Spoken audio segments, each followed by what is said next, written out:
আমরা যারা house wife আছি তাদের জন্য কিচেনটা একটু পরিষ্কার হলেই ভালো লাগে, কারণ আমাদের দিনের বেশিরভাগ সময়টাই কিচেনেই পার করতে হয়। সেই ঘরটা যদি পরিষ্কার থাকে তাহলে রান্না করতে ভালোই লাগে। হ্যালো এভরিওয়ান, আসসালামু আলাইকুম। কেমন আছেন আপনারা? আমার কিচেনটার অবস্থা একদমই খারাপ হয়ে গেছে, দেখতে পারতেছেন আপনারা। তাই আজ আমার কিচেনটা একটু পরিষ্কার করব, দেন কালার করে নিব, সেটাই আপনাদের সাথে শেয়ার করব। আমার কিচেনে একদমই একটু জায়গায়, একদমই অল্প জায়গার মধ্যে আমার কিচেনটা, এই দেখেন আপনাদেরকে দেখাচ্ছি আমি। আমার কিচেনের ভিতরে সবকিছু বস্তু রাখা আছে, দেখেন ওয়াশিং মেশিন, তারপরে হলো ফ্রিজ, সবকিছুই ছোট একটা রুম, তারপরে সবকিছু এখানেই রাখছি। আমার থাকার রুমটাতেও একদমই জায়গা কম, তার মধ্যে জিনিস একদম বেশি হয়ে গেছে। কি আর করব, এই মুহূর্তে করার মতো কোনো উপায়ও নাই, তাই মানিয়ে নিয়ে থাকতেছি। খুব কষ্ট হয়, তারপরেও থাকতে হইতেছে। আগের ভিডিও যারা দেখছেন তারা হয়তো দেখছেন আমরা ঘর বানাইতেছি ওই পাশে, কিন্তু ঘর তো আর 2 দিনের জিনিস না যে 2 দিনে বানানো যায়, একটু সময় লাগে। আমার রুমের অবস্থা, তেল পরে পরে কি অবস্থা হয়ে গেছে এগুলা। রান্না করতে করতে তেল গাছটা ধরে গেছে। আগেও কালার করছিলাম পিঙ্ক কালার, তার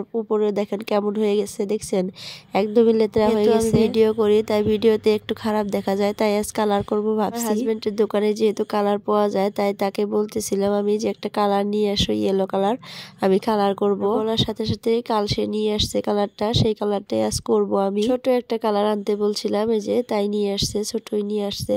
যেহেতু আমি বেশি করে করতে পারবো না, তাই আর নষ্টও করতে চাই না। কালারটা এখন একটা পাত্রের মধ্যে মিক্স করব। এই দেখেন ইয়েলো কালার নিয়ে আসছে, এখন ঢালবো। আর একটা পানি আছে, প্রাইমার নাকি বলে জানি না, সেটা দিয়ে এখন মানে মিক্স করে নিব। যেহেতু ছোট একটা বেবি আছে, তাই আমি বেশিক্ষণ কালার করতে পারবো না, তাই ছোট একটাই কালার আনতে বলছিলাম, যেহেতু মানে খুব তাড়াতাড়ি যাতে হয়ে যায় আমার কালার করা। আগেও যে রুমটাতে কালার করছিলাম সেই কালার গুলো আমি আর আমার হাজবেন্ডই করছিলাম দুইজনে। তো একটু জায়গায় করব, তাই আমি একাই করব ভাবছি। আমার কালার করা খুবই ভালো লাগে, আমি খুবই ভালো পাই কালার করা। একটা মগের মধ্যে এরকম করে ঢেলে নিলাম, আর এখন এই প্রাইমারটা দিয়ে ভালো করে মিক্স করে নিব, নিয়ে তারপরে কোনো একটা লেতরা জিনিস দেখবেন পরিষ্কার করার পরে খুবই ভালো লাগে, তাই না? আমারও আজ খুবই ভালো লাগতেছিল, কারণ আমি ভাবতেছি যে কালার করার পরে ভালো লাগবে দেখে, সেটাই ভাইবে ভাইবে আর কি ভালো লাগতেছিল। আমরা খুব কষ্ট করে আসি আর কি এই 2টা রুমে, যেহেতু আগে আমরা 3 জন ছিলাম, এখন আমার আম্মু হয়ে গেছে, তো আমরা এখন 4 জন হয়ে গেছি। 2টা রুমে একদমই অল্প জায়গা, তার মধ্যে জিনিস হয়ে গেছে একটু বেশি,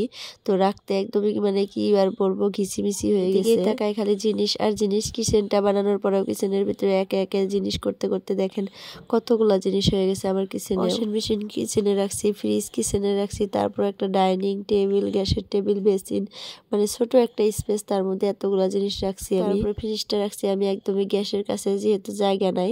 রাখার পরে এখন দেখতেছি তেল ছিটকে ছিটকে মানে ফ্রিজটাও নষ্ট হয়ে গেতেছে, কিন্তু তারপরেও করতে পারতেছি না কিছু, কারণ জায়গায় নেই আর কোথায় রাখবো। আমরা যারা হাউস ওয়াইফ আছি দেখবেন কিচেনে যদি সবকিছু মনের মতো হয়, রান্না বান্না করতেও ভালোই লাগে। খুব ছোট করে বানাইছি, তারপরেও মনের মতো করে বানাইছিলাম, কিন্তু তারপরে জিনিস আনতে আনতে একদম ভর্তি হয়ে গেছে।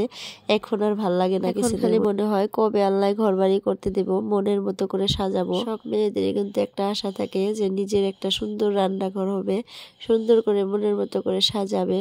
খালি রান্নাঘর বলে না, মানে সংসার হবে। আমারও ঠিক সে তেমনই আশা আছে, স্বপ্ন আছে যে খুব সুন্দর করে আমার সংসারটাকে আমি নিজের হাতে গুছিয়ে তুলবো, কিন্তু সেটা আর এখন পারতেছি না, কারণ আমার 2টা বেবি খুব ছোট ছোট, আর নেওয়ার জন্য মানুষ নাই বাড়িতে, আমার নিজেই মানে রাখতে হয়, আর কাজ কামও করতে হয় নিজেরই। খুবই কষ্ট করে দিন পার করতেছি, তারপরেও করার কিছু নাই, সবকিছু আল্লাহর নিয়ামত। তারপরেও আলহামদুলিল্লাহ, আল্লাহর কাছে হাজার শুকরিয়া, যতটুকু আল্লাহ দিছে ততটুকু নিয়েই আমি খুবই খুশি। আমাকে যতটুকু আল্লাহ দিছে, এমন কিছু লোক আছে তাদের তো ততটুকু নাই, তারা কেমন করে চলে সেটাই মনে করি আমি খুবই খুশি থাকি। আল্লাহ যা করে খুব ভালোর জন্যই করে, আল্লাহ সবসময় ভালোই চিন্তা করে তার বান্দার জন্য, তো সেটাই। আমি এদিকে কালার করতেছি, আর ওইদিকে আমার মেয়ে খুবই কান্না করতেছিল, আর আমি খুবই তাড়াতাড়ি কালার করতে দিছিলাম। তাই এখন যে আমি ভয়েস ওভার করতেছি, এখন আমি শুয়ে শুয়ে করতেছি। আমার মেয়ে ঘুমিয়ে গেছে, আর আমার মেয়ের সাথে এখন আমি শুয়ে আছি, আর আমার খুবই ঠান্ডা লাগছে, হয়তো আমার ভয়েস শুনে আপনারা বুঝেই গেছেন, গলাটা একদমই ভেঙে গেছে, তারপরেও কিছু করার নাই। এই যে কালার করতেছি, জানি না কতদিন যাবে এই কালার, দেখবো 6 মাস পরেই তেল ছিটকে ছিটকে একদম কালা হয়ে গেছে,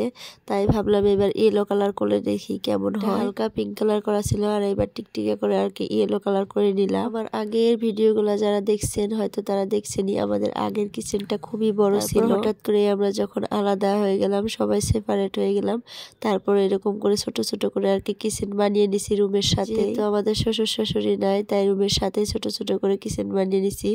বাইরে গেতে আর কি ভয় লাগে, তেমন মানুষ নাই আর কি। ওরা দুই ভাই সারাদিন থাকে বাজারে আর কি দোকানে, আর আমরা দুই যা বাড়িতে থাকি, তো খুবই ভয় পাই, তাই একসাথে বানিয়ে নিছি রুমের সাথে। ছোট হইলেও আর কি খুবই সুবিধা আছে রাত বিরাতে আর কি রুমের সাথে, যেহেতু রাত হলেও আমার কোনো ভয় লাগে না, রাত হলেও আমি রান্না করতে পারি। আর আমি খুবই ভয় পাই রাত হলে আর কি বাইরে বাড়াইতে পাই না, এরকম একটা মানুষ আমি। তাই রুমের সাথে কিচেনটা বানিয়ে নিছি, রাত হলেও আর কি রান্না করতে আর ভয় লাগে না। কালার করার পর কেমন লাগতেছে, এইটুকুই খালি কালার করছি, সম্পূর্ণ ঘর কালার করিনি। আজকের জন্য এতটুকুই। বাই বাই, আল্লাহ হাফিজ, সবাই সুস্থ থাকবেন।